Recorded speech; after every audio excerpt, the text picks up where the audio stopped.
Andito na kami sa Yumpiang Village. Bawal din maingay kasi may mga nakatira din dyan sa mga bahay-bahay.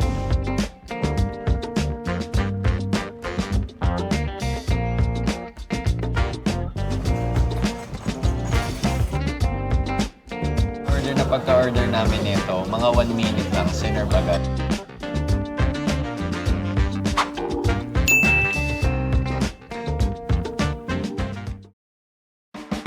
Good morning, guys. Today is April 16, 9:17 a.m. And it's currently 16 degrees dito sa Korea. Yes, malamig siya. Nalamig, guys. Then, papunta kami ngayon sa Yunpyong. And isang bus lang yung sasakyan namin. Bus 701. Ayan, ang iintayin natin. Daan lang tayo dito sa ilalim, papunta doon sa kabila. Sa kabilang street kasi yung sasakyan natin.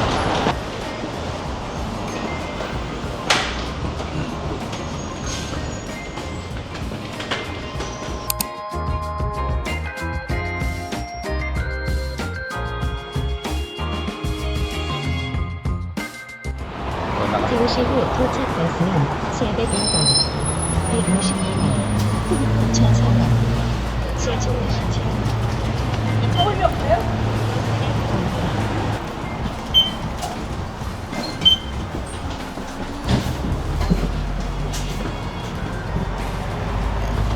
Guys, so nakasakay na kami dito sa bus. And we have 28 stops before tayo makababa. So, Around 51 minutes. around 51 minutes tayo magsistay dito sa bus. And ang ginamit namin is climate. Climate card. By the way, kung hindi pa namin nabanggit sa inyo, sobrang sulit ng climate card kasi only yung pagtatap nyo dito. Like, unlike sa Team Money na kada tap nyo is nagbabawa siya. Ito, kahit ilang beses kayo mag-tap. Kaya sulit na sulit ko kung sakaling maliligaw kayo. Tapos inabail namin is for 7 days. Nasa around 800 lang yata dyan. Mga ganun. Hindi ko tanda. Pero 7 days yung inabail namin. Only rides yun for 7 days around Seoul. So kung sakaling around Seoul lang din naman yung itinerary, mag-climate card na kayo kaysa sa Team Money. So yun lang update namin kayo maya.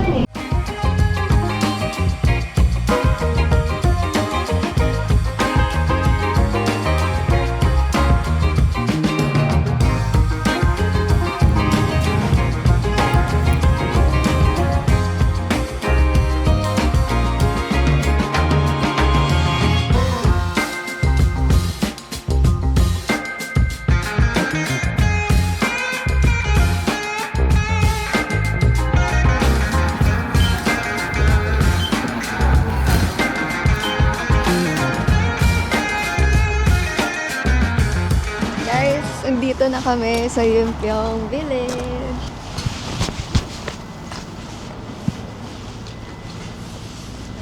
Ang ganda, guys. Parang sa mga k-drama.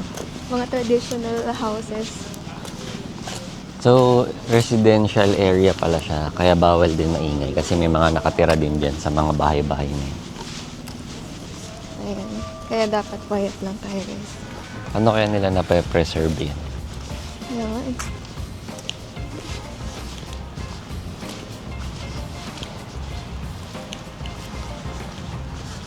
Ang daming turista doon.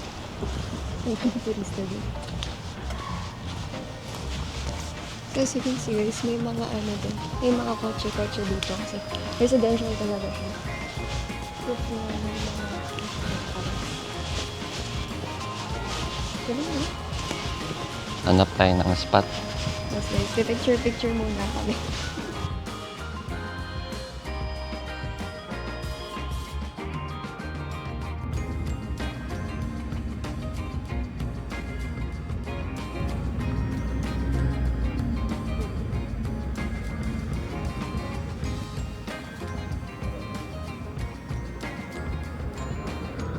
Hi guys! So, tapos na kami mag-picture-picture and medyo nagugutom na kami. Pero before yon, ikagala muna namin Yes. kayo dito sa Yunpyong Village. Ang ganda nung place. Ramdam na ramdam yung old Korea vibes. Ganun. Ang aesthetic niya. Very traditional din kasi yung houses Oo. dito. Ang So, ganda. ang ganda sobra. Sobrang ganda mag-picture dito.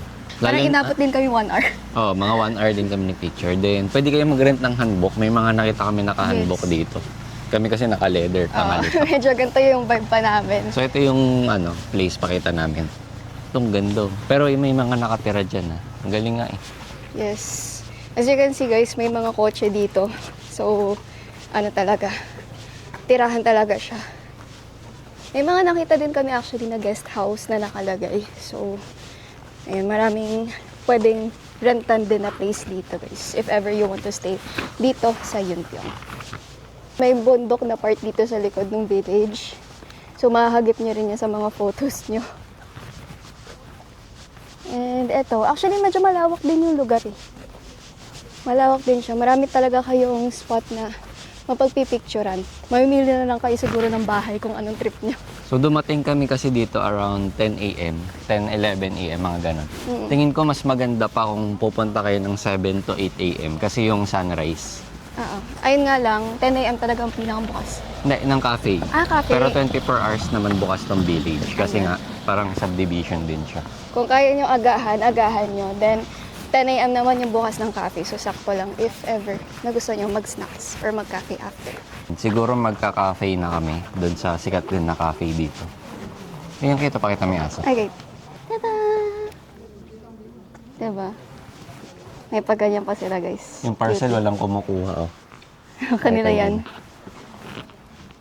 Yan, kanila yan, guys. So, Sa Pilipinas yan, nadampot na yan. at least dito, safe. Walang kumukuha. Meron pa ako nakita na bill eh. Alin? Bill na naka-envelope. Ah, Mga bill na baka ano kuryente. nila, Meralco.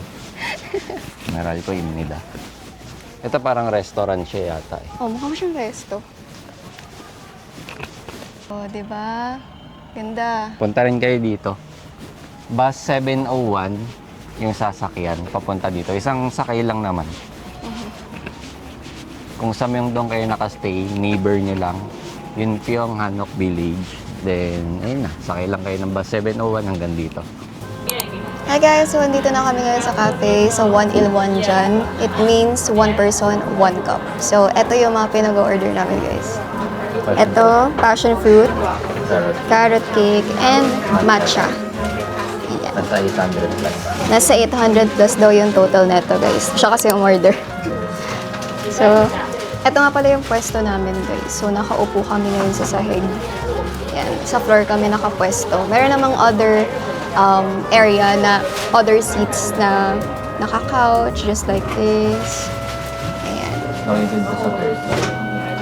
So, kami pinili namin na ganito yung position namin para maangas tayo. And this one is nasa third floor po kami. Ayan. Nasa third floor po kami ng cafe. Marami rin taong pumupunta dito.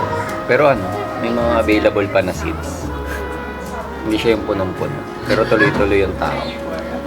Bali yung first floor pala nila, counter siya. Tapos, yung second, third, fourth, and fifth, mga ano naman sila, mga seats na. Pero, yung second and third floor, sa baba ko order. Tapos yung fourth and fifth, meron daw silang separate counter. Ibang cafe daw eh. Ay, ibang cafe? Sabi yata. Nasa counter sa baba.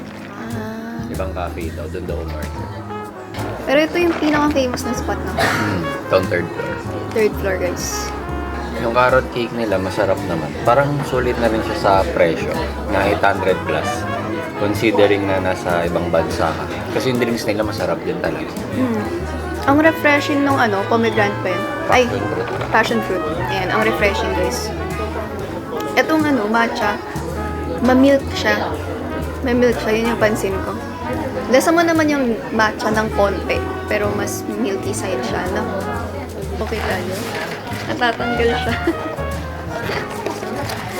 So, baka sabi niya, daw nilagyan ito para pang cup holder.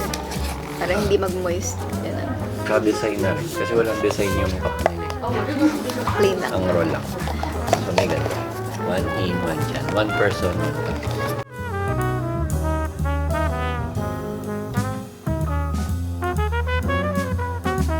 Meron siyang bulaklak, guys. Kanino ka pa iniisip mo, kainin ko ba ito? May lasa ba? Wala naman. Kada Ito yung sinasabi namin. nilagay nila dito para aesthetic. Then ito yung sinasabi ko na 1 in, 1 dyan. Char lang. Kung yun yung ibig sabihin.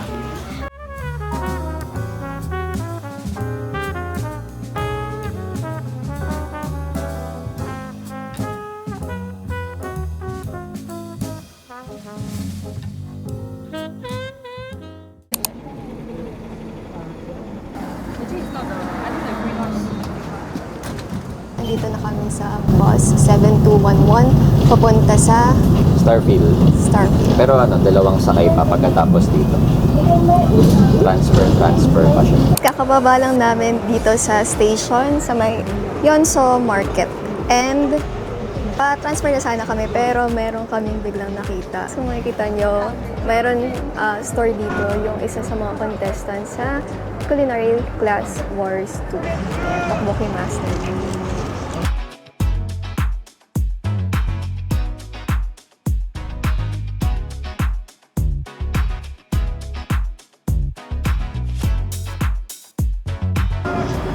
Guys, magta-try tayo. Sana masarap talaga.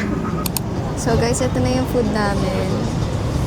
Tteokbokki, Tteokbokki and shrimp tempura. shrimp tempura. So nabili namin to for 9,500 Korean won. Yeah. Yan, tikman na natin. Guys, ang laki ng tteokbokki nila. Gupitin natin. Yeah. Medyo malalaki siya. Ang dami ng serving, sana maubos namin. So ito na yung lunch namin since medyo marami yung serving niya. May fish cake, tteokbokki, then yung sauce niya. So nanonood kasi ako ng Culinary Wars. Kaya nung nakita ko to, gusto ko i-try. Pero hindi ko natandaan yung contestant, to be honest. Kung sino siya doon sa season 2. Sarap.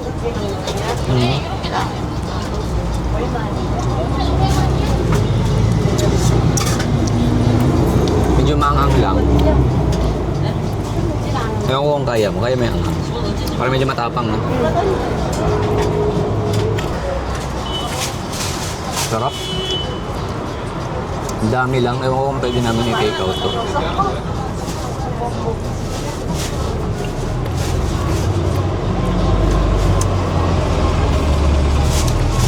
Medyo matapang yung pagkaanghang niya ng konti. Tsurang ko lang. Konti lang naman. Kabili na kami ng tubig. Sarap siya, guys. Kung i-rate ko siya sa mga tteokbokki na nakain ko sa Pinas,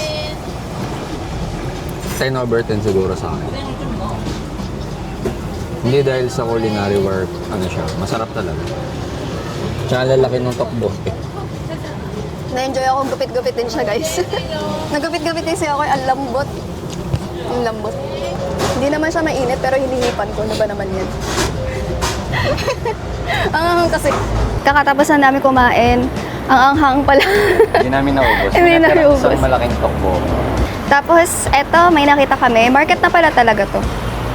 Tapos, Yan, may ganyan. Boy. Tapos may octopus na gumagalaw pa. And eto, hindi ko alam to eh. Tapos, ano ba to? Ganyan talaga sila. parang siya, sunfish siguro. Yan. Mas maraming mga street foods pa dito. Dami dito, guys. Papunta na tayo sa bus stop. Then, punta na rin kami sa bus stop.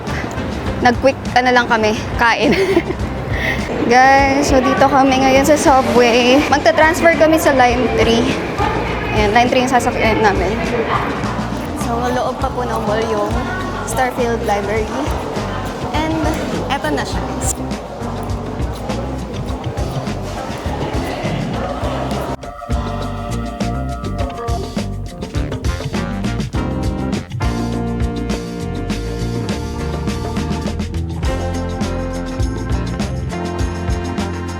Ang ganda niya, guys. Ang laki.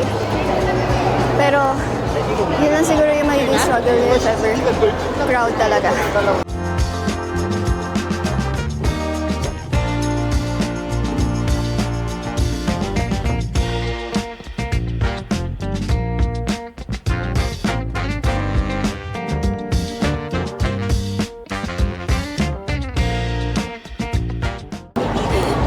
Hindi namin alam kung paano kami pwesto. Ang daming tao talaga.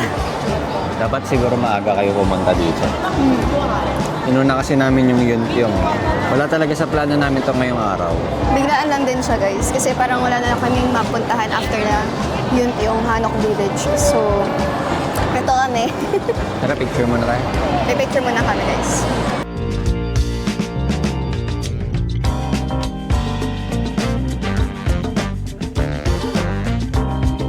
nandito na ulit kami sa train station. Babalik muna kami sa hotel para magpahinga. And sobrang awit, nakakalakad. Yung sa Starfield, yun lang talaga yung mapupuntahan mo doon. And sobrang daming tao, medyo mahirap magpa-picture. So, ayun lang. Pahinga muna kami. Dapat mag-handover kami kaso hindi na kaya. Sakit na sa paa. Hi guys, so kakababa lang namin sa Ujirwan Station and hingal na hingal kami kasi naghagdan lang kami. Walang escalator paakyat. Babalik kami Myeongdong.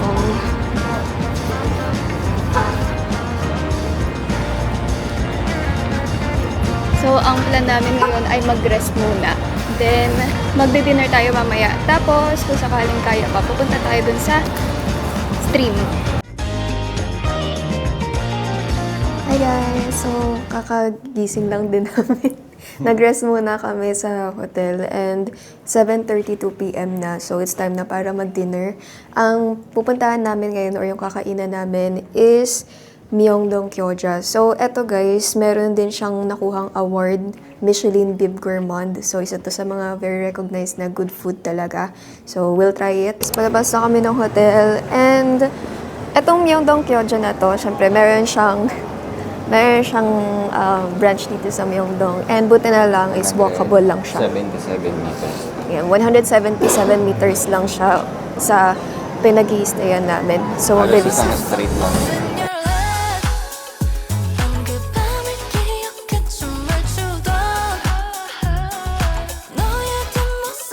So guys, we're here na. Ang kaso, mahaba pala yung pila. Ayan yung award niya.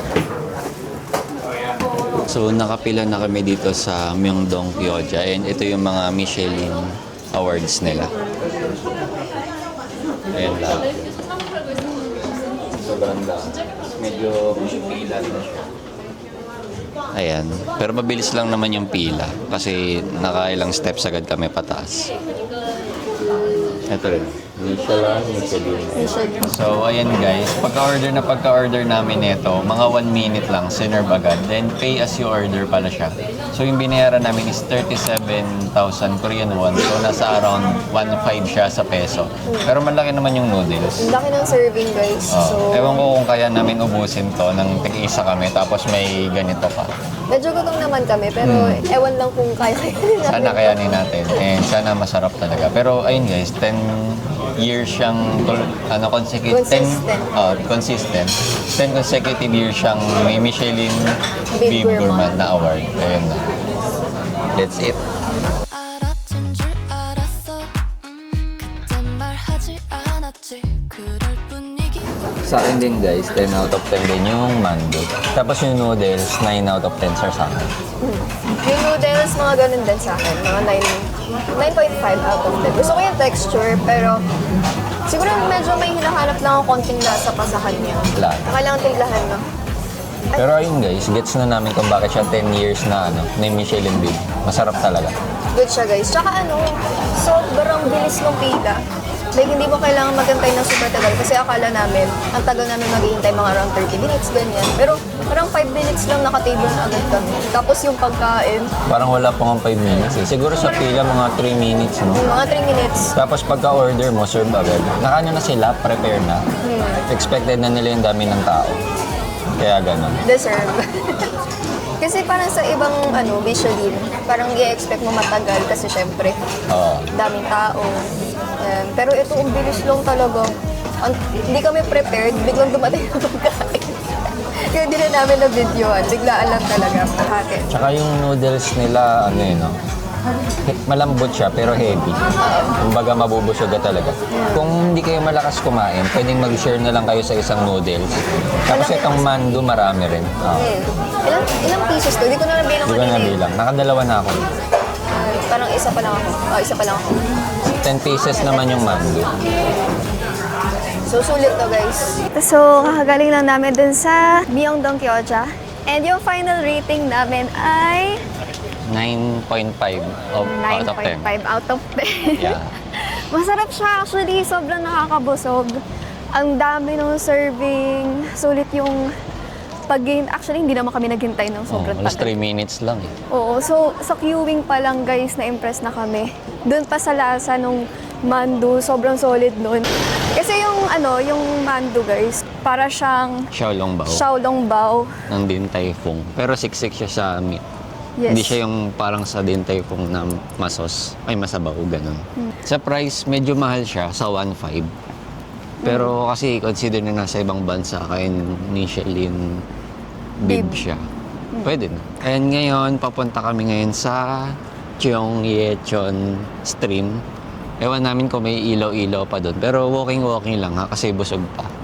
Tsaka sakto lang guys, kasi alam nyo, ang convenient talaga. Kasi Myeongdong, malapit lang siya sa Myeongdong area. May bike ko. Paano kaya gamitin to? Yeah. Medyo, medyo out of topic guys, pero may bike kasi dito. Nung isang araw pa kasi namin talaga ina-attempt na mag-bike. Pero hindi namin alam kung paano siya i-operate. Baka kasi mamaya kailangan ng app or what, hindi pa namin siya na-explore. And habang naglalakad, hanap kami ng dessert. Kasi naghanap kami ng matamis. Kakatapos lang kasi ng dinner, so Tsaka kailangan sobrang namin busog. ng Oo. Chalos din niya na maubos yung kanya eh. Kasi naging parang medyo challenge sa akin yung pag-ubos ng noodles. So, naubos ko naman siya. Ang kaso, meron pa akong 2 pirasong mandu na natira. So, pinilit kong ubusin yung mandu. Weather update, Yan, weather update tayo. 19 degrees. 19 degrees. Pero siya naka-t-shirt lang siya. Ako medyo naka-jacket kasi ito talaga yung outfit for the day ko eh. Pero tinanggal niya na yung leather jacket niya. Pinuwisan ako kanina sa leather eh. Tiis pogi eh. Ito, sakto. Ayan, nice. Pakita mo yung tawiran nila. Galing ng tawiran nila. Ayan guys, iilaw ng green yan kapag pwedeng tumawid. Para yan sa mga nagse-cellphone. Kunyari, nakayuko sila, nagse-cellphone. Hindi sila nakatingin dun sa sign ng traffic light. At least, aware pa rin sila na pwede na tumawid. Ganon siya kaganda guys. Ganon ka-advanced sila mag-isip. Pilipinas, na. Tapos napansin namin sa mode of transportation sa ibang bansa. Kahit sa Taiwan, sa Hong Kong, parang lahat government ang may hawak. Kasi time by time, kada 10 minutes may dadaan. Umaandar yung bus kahit isa ka lang nasakay. Hindi kagaya sa atin pag sa jeep, papasa ka sa kabilang jeep, di ba? Tapos hindi ka pa sure kung anong oras dadating yung jeep na inaantay mo. 너의 뒷모습이 떠올라 우린 대사 없는 영화 같았어 Hey guys, so nakarating na kami dito sa Cheonggyecheon Stream. Ito siya.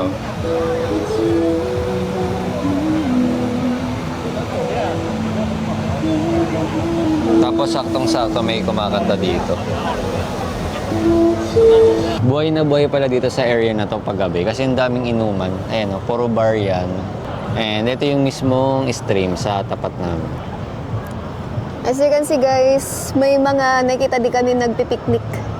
So, ang ganda na itong spot for Maraming picnic. couple na nakatambay and daanan talaga siya. Ang daming naglalakad sa baba. Ina-expect sana namin may lights dito, kaso hindi namin makita. Baka sa ibang part, no? Baka sa pinakang-dulo siguro. Or pwedeng inalis na rin. Ito yung itsura nyo, yung pakita namin. Ayan. Ayan yung hinahanap namin. Nakakala namin meron. Kaso baka sa ibang part. So, hindi pa naman namin naiikot. Sa ngayon, papasokin namin tong alley na to. Kaso nakakaya mag-video. Kasi dami nagiinom. Hanap lang kami ng Dessert. Baka meron dun sa loob. Your love 그 밤을 기억해 춤을 추던 너의 뒷모습이 떠올라 Yun guys, ending is nag-see you na lang kami para bumili ng... Okay, ito, strawberry ako. Natikman na namin tong melon eh. Tapos itong banana nung nakaraan. Ito kayo. Ewan ko lang kung anong flavor niya. Unique to. Tikman natin. Sana masarap. Sana hindi tayo pahabak. So, ayan. Pagkatapos namin dito, babalik na rin kami. Kasi 10 minutes walk pa siya eh. Hi guys! So we got our bingray. Ayan. Sa kanya strawberry. Sa akin black something. Ang sarap nito. And at the same time, very chill lang tayo today. Ayan. Ito again yung view natin. Ayan. And ang ganda kasi buhay na buhay. Pero syempre, bar siya. So, mga parang, alam niyo yung mga K-drama na after office hours, nagse-celebrate sila or nagiinuman sila. I think ito yun, yung area na yun. I think this is how we'll end our vlog. It's nice, it's peaceful, pero pagod. So, ayun lang.